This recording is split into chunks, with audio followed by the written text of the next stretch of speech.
Hey guys, welcome back to Guild Wars 2. I'm starting deep research. Don't mind my monotone voice with the lacking of motivation sound to it. Testing. Gorik, recording on behalf of Friend Detective Agency, on site at the Brotherhood's Jade excavation. After the recent demon run-in, our efforts to curtail Canthus' energy crisis are postponed. Me and my team of experts. Your team, huh? Our team is strategizing a plan to remove said demon from its power source, a ley line housed within the mine. You're recording? Can I get some airtime? Engineering Grandmaster Yao here, reporting from the trenches of an illicit jade mining mega operation. Yao? These are case notes, not a Hollow News broadcast. I'll continue logging updates as they occur. Gorik, out. Just trying to lighten the mood.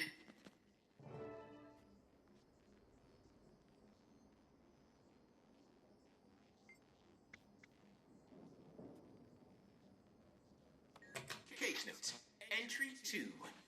Today I ran further analysis on the unknown element present in the commander's haze samples. Though still indeterminate, I suspect it's a byproduct of the demon, likely agitated by its confined ley line proximity.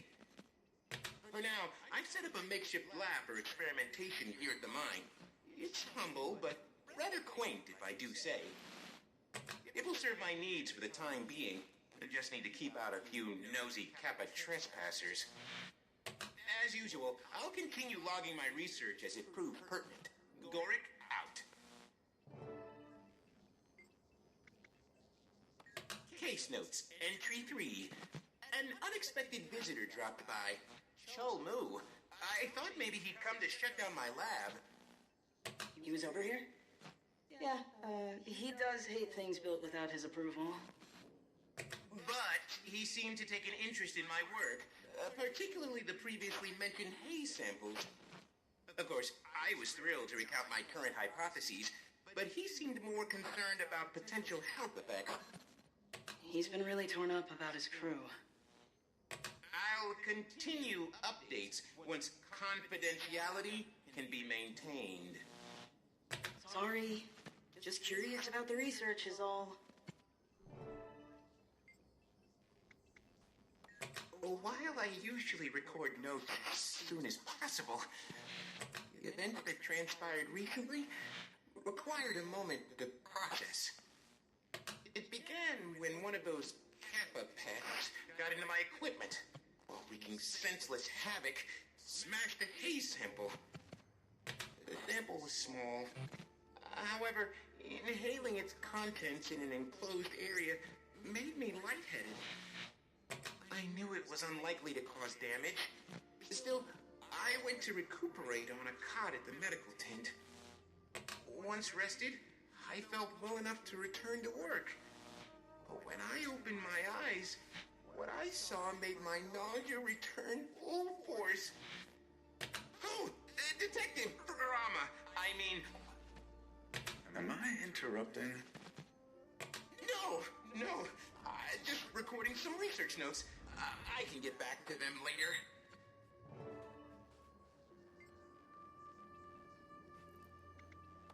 Case notes. Entry 5.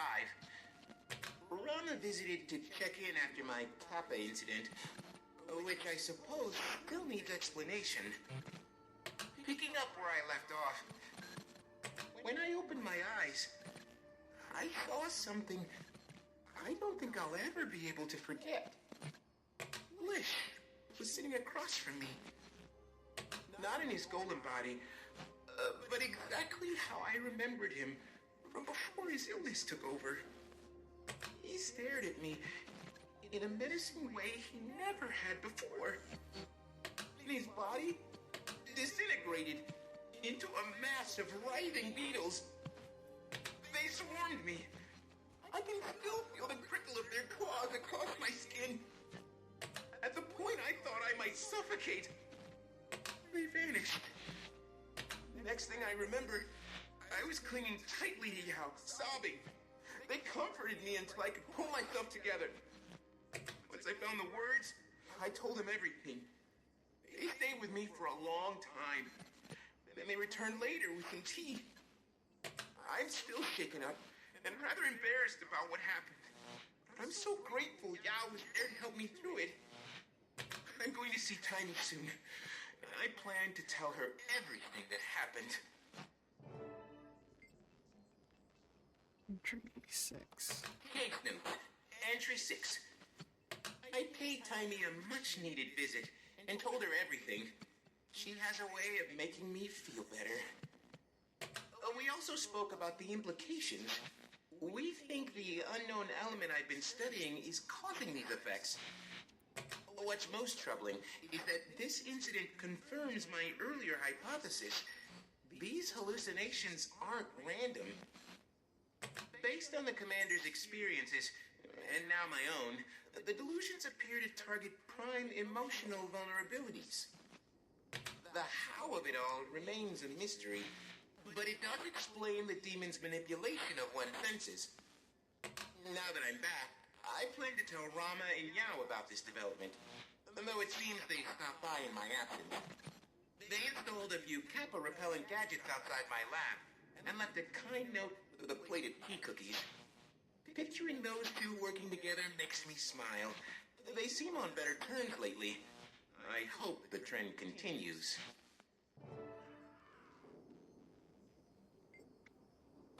Case notes. Entry 7. Today was unusual. Rama visited. That wasn't unusual, though his demeanor was rather tender. However, Yao and Cholmu also visited. Yao did most of the talking. Odd, as Cholmu's keen on speaking for himself. Yao explained that Cholmu had experienced hallucinations. I asked him to elaborate. Frequency, locations, etc. Rama made to leave, perhaps out of politeness, but Cholmu told him to stay. He said it's better we're all made aware. He didn't go into much detail. His visions were of a deceased friend, and they only occurred in the lower mind. Rama pressed him about the other crew members, but Cholmu claimed that none had voiced similar experiences. He originally chalked any behavioral discrepancies up to stress, but he realized too late that it may be something more. Cholmu's account seemed credible, if not a bit slow, and there are another data point supporting mine and Tiny's theory.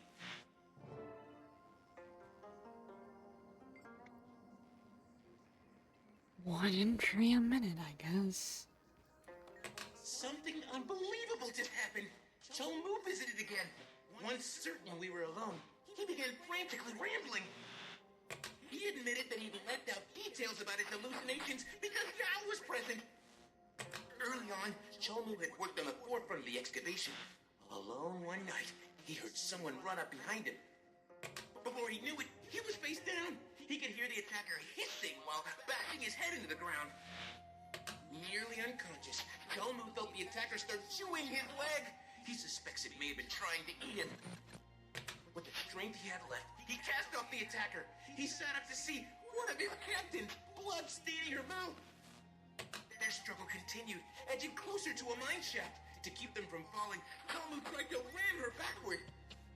But in that moment, she lunged. Instead of hitting him, she flew over his back, free falling to the bottom of the mine. He was so shocked, he couldn't process it. His crew assumed the captain quit, as she'd recently been acting agitated. That's when his delusions began. He made me swear not to tell Yao, who'd known the captain. But I had to tell someone.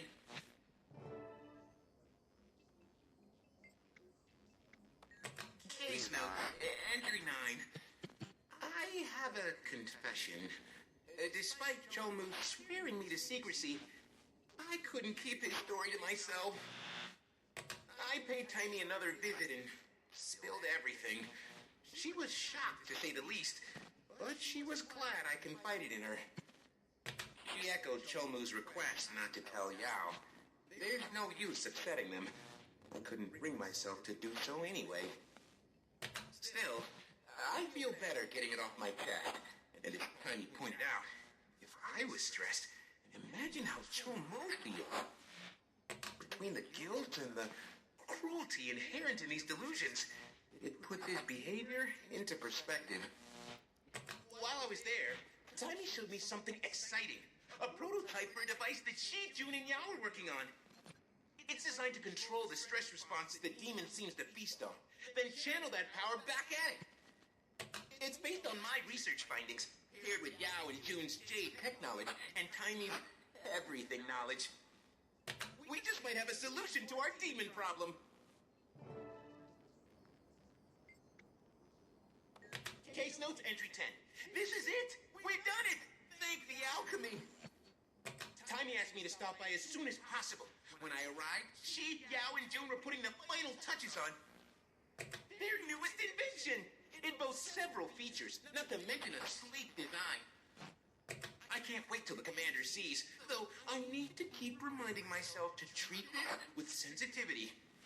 The commander's role in our plan will likely be the toughest and most psychologically draining. Still, I'm on pins and needles for the invention's debut. Demon, here we come. Gorik, out. Oh my god. One chapter ends, another begins. Jesus. Okay, well, I guess.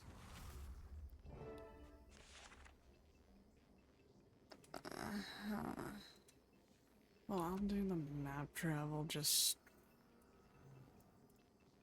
Kieran Peak? Huh.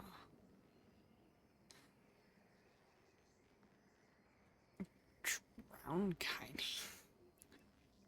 Okay. I'll at least get the map travel done on this portion because that's gonna end up being a really, really short one.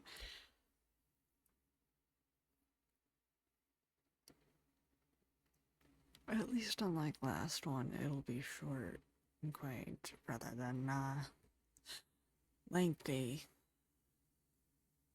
and exhausting.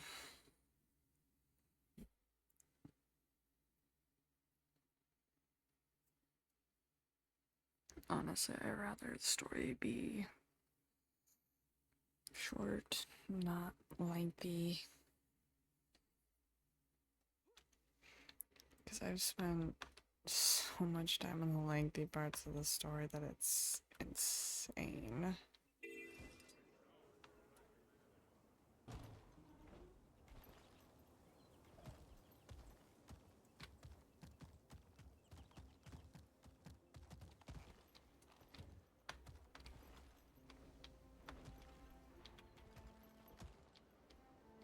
Interested in trying additional dishes from Echo Vault? Visit Cobble Ward. Man, I don't mind doing this again.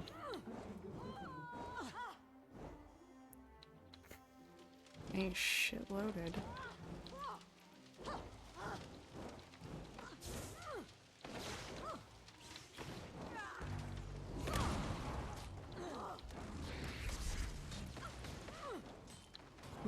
Nice. Fast as the wind.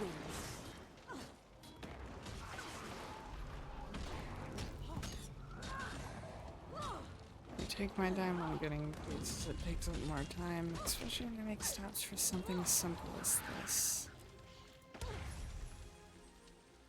I want that. I don't think I got hero points from it, but no.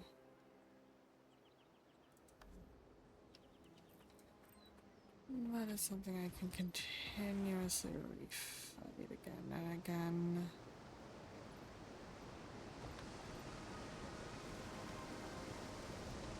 Alright.